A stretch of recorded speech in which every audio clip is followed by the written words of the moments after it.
Now it's feeling like a climb. Already on the edge. Just timber on the rise.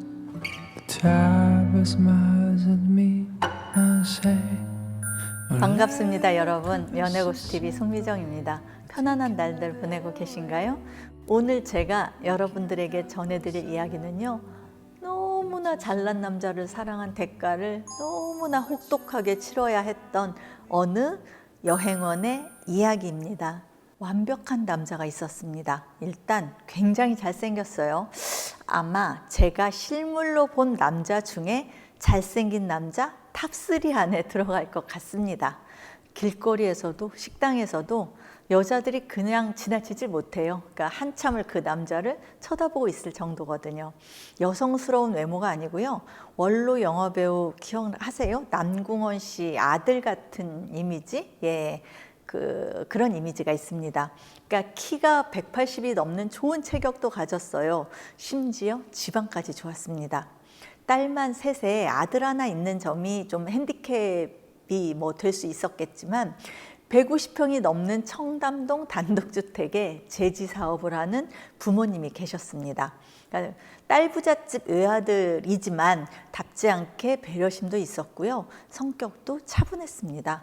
목소리는 사실 제가 잘 기억이 안 나요. 그런데 그야말로 모든 여자들이 한 번쯤 꿈꾸어 보는 백마탄 왕자 그 자체였습니다. 서울 소재 대학을 졸업했고요. 미국에서 MBA를 하고 왔어요. 그리고 이 남자는 은행에 그러니까 자산관리 부서에 근무를 하고 있었거든요. 그런데 이 남자가, 이렇게 잘난 남자가 40살이 가까워 오도록 여자를 데리고 온 적도 없고요. 결혼하겠다는 말을 집에 하질 않는 거예요. 그러니까 어떻게 되겠어요? 애가 탄 부모님이 특단의 조치를 내렸죠. 아들한테 그랬어요. 자, 올해 안에 네가 결혼하지 않으면 모든 재산을 딸들에게만 증여하겠다고요. 또 결혼하고 아들 손주 안겨주기 전에는 사업도 물려주지 않겠다라고 선언을 하셨습니다. 그러니까 옛날 어른들이잖아요, 부모님들이. 그러다 보니 그러니까 아들에 대한 어떤 집착도 크셨고요. 대를 이어야 한다는 조바심도 있으셨던 것 같아요. 결국은 부모 등에 떠밀리다시피 아들은 선을 보기 시작을 했는데요. 워낙 출중한 외모에다가 뒷배경도 좋지, 매너까지 좋지, 싫어할 여자가 어디 있겠습니까? 만나는 여자마다 이 남자하고 결혼하고 싶어가지고 안달이 났어요.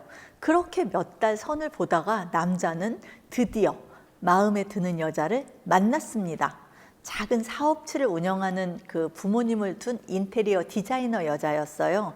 그러니까 그런데 이제 남자 어머님은 이런 조건이 있었어요. 여자 집에 돈은 없어도 되는데 딸만 있는 집은 절대 안 된다라는 게 조건이었는데 하필 이 여자 집이 딸만 셋 있는 집이지 뭐예요. 그러니까 반대가 몹시 심하셨습니다, 부모님이. 그러니까 혹시라도 친정엄마처럼 이 며느리가 아들을 못 낳을까 봐 걱정이 되시는 거예요. 그래서 예전에 그 어머님이 이제 딸 셋에 아들 하나라고 했잖아요. 그 아들을 낳기 전에 딸 셋을 낳으면서 어머님 스스로가 시어머니한테 구박을 엄청 많이 받았던 모양이더라고요. 그러니까 이 어머니는 아들의 결혼보다도 즉 그러니까 손주를 빨리 보아야 한다는 집착이 더 크신 듯이 보였습니다. 그러자 아들이 부모한테, 그러니까 엄마한테 선언을 했어요. 나 이 여자랑 결혼을 못하게 되면 영원히 결혼하지 않겠다라고요. 아들의 결혼을 허락하던지 손주 보기를 포기하라고 말이죠. 말이 되나요? 남자 부모님은 이 아들이 워낙 강경했던 강경한 모습을 보였기 때문에 딸만 있는 집이라는 사실 말고는 사실은 이 여자한테 특별히 흠잡을 데가 없었어요. 그래서 이 여자를 며느리로 들이기로 하고 워커힐 호텔에서 성대한 결혼식을 올렸습니다. 그 호텔은 신부가 하늘에서 내려오듯이 2층에서 내려오더라고요. 두 사람 다 인물도 좋고 키도 커서 어떤 연예인 결혼식보다도 더 멋있는 결혼식이 되었습니다. 그리고 이제 결혼 이후에는 아들을 낳으면 그러니까 손주를 낳으면 아들 이름으로 장만해둔 압구정 아파트로 들어가기로 했어요. 그리고 신혼살림은 시댁에서 시작을 했습니다. 그래서 저는 행복한 결혼 생활과 임신 소식을 기다리고 있었는데요. 갑자기 여자가 저를 찾아왔습니다. 남자가 이상하다고요. 결혼하고 6개월 동안 부부관계도 몇 번 안 했대요. 근데 그나마도 임신을 위해서 배란기에 맞춰서 억지로 했답니다. 그러니까 한창 깨가 쏟아지고 뭐 눈만 마주쳐도 엉겨붙을 신혼이기도 하고, 또 이 여자가 아니면 결혼을 안 하겠다라고 부모님하고 싸워가면서 선택한 여자잖아요. 그런데 왜 이런 행동을 하는지 이해가 되지 않았습니다. 그래서 혹시 남자를 좋아하는 성 정체성을 가지고 있는가 하고 물어봤더니 그런 건 아닌 것 같고요. 여자가 있는 것 같답니다. 그러니까 남자가 멋부리고 뭐 그런 거에 관심이 없는데 가지고 있는 물건들 중에서 여자가 선물한 것 같은 향수나 액세서리 같은 게 눈에 띄인답니다. 굉장히 촌스러운 넥타이도 몇 개 있고요. 일단 상황을 두고 보기로 했습니다. 제가 남자를 만났어요. 그래서 결혼 전에 만나던 여자가 있었다면 정리하는 게 좋지 않겠냐라고 했더니 그런 여자 없다고 펄쩍 뛰더라고요. 그런데 왜 결혼한 지 얼마 되지도 않았는데 부인하고 섹스를 하지 않느냐라고 물었더니 부모님하고 같이 사니까 불편해서 그런 것 같다라고 둘러대더라고요. 좀 이상한 느낌은 있었지만 별일이야 있을까 싶었습니다. 그러니까 부모님의 뜻을 거역하기도 쉽지 않고요. 사회적으로 잃을 게 많은 남자가 생각 없이 행동할까라고 저는 그런 마음이 들었거든요. 그런데 얼마 후에 여자에게 전화가 왔습니다. 뉴스 보셨냐고요? 무슨 뉴스? 하고 물었더니 남자가 다니던 은행에서 사고가 터졌답니다. 그러니까 전산 부서에 있는 고졸 출신의 여행원이 은행 돈 150억 원을 횡령한 사건이랍니다. 어떻게 그렇게 어마무시한 돈이 은행에서 빠져나갔는데 그렇게 큰 은행에서 그걸 몰랐냐라고 했더니 자그마치 7년에 걸쳐서 진행된 사건이었답니다. 그러니까 은행 시스템상에 어떤 허점이 있었다는데 자세한 건 은행에서 발표를 안 해서 잘 모르겠다라고 하더라고요. 그런데 그래 그건 알겠는데 그게 왜 문제야? 라고 했더니 그 여행원이 그렇게 큰 돈을 횡령한 이유가 바로 자기 남편 때문이랍니다. 아, 세상에. 알고 보니 그 여행원과 남자는 같은 은행에 근무하고 있었고요. 8년 전부터 연인 사이였답니다. 그러니까 은행에 남자가 입사하자마자 그 여행원과 연애를 시작한 거죠. 그런데 그 여행원이 고졸에다가 보잘것없는 집안의 여자였죠. 그러다 보니 남자 입장에서는 자기 집에서 받아줄 리가 없거든요. 그래서 이 여자를 자기 집에 소개를 하지 못했고요. 남자는 불륜관계처럼 그 여자와의 연애를 숨겼어요. 그리고는 집에다가는 결혼 생각이 없다라고 얘기를 한 것입니다. 그러면서 그 여행원한테는 둘이 연애를 시작한 지 한 1년쯤 지날 무렵부터 남자가, 그러니까 그 여행원이 전산부서에 있었다 그랬잖아요. 돈을 빼돌려 달라고 했답니다. 그래서 자기한테 달라고 했대요. 그 여행원은 자기한테 너무나 과분한 이 잘난 남자를 잃지 않아야 하기 때문에 남자 요구대로 해마다 몇십억씩의 은행 돈을 빼내가지고요 남자한테 갖다 바쳤답니다. 아이도 그 사이에 2번 유산을 했고요. 근데 남자는 이 돈을 대부분 주식하고 스포츠 복권에 투자를 했는데요. 글쎄요, 쉽게 생긴 돈이어서인지 전액 손실을 보고 있었답니다. 뭐 잔고가 몇백 원, 몇천 원 이 정도밖에 없었대요. 드라마에서나 볼 법한 이야기가 현실에서 일어났습니다. 그리고 더 황당하게 뭔지 아세요?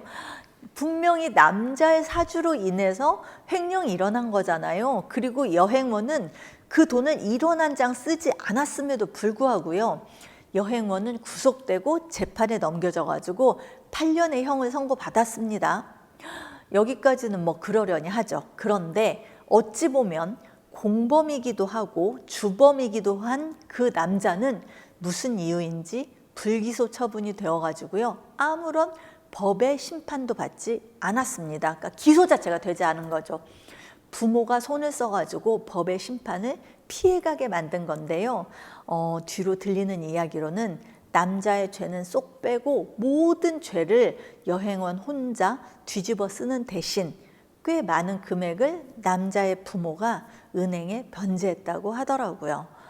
귀한 아들의 이력에 한 줄 오점도 남기지 않겠다라는 돈 많은 부모를 가진 남자는 유전무죄가 되었고요. 변호사 한 명 구할 돈이 없어서 항변할 기회도 갖지 못한 여행원은 무전 유죄가 되어버렸습니다.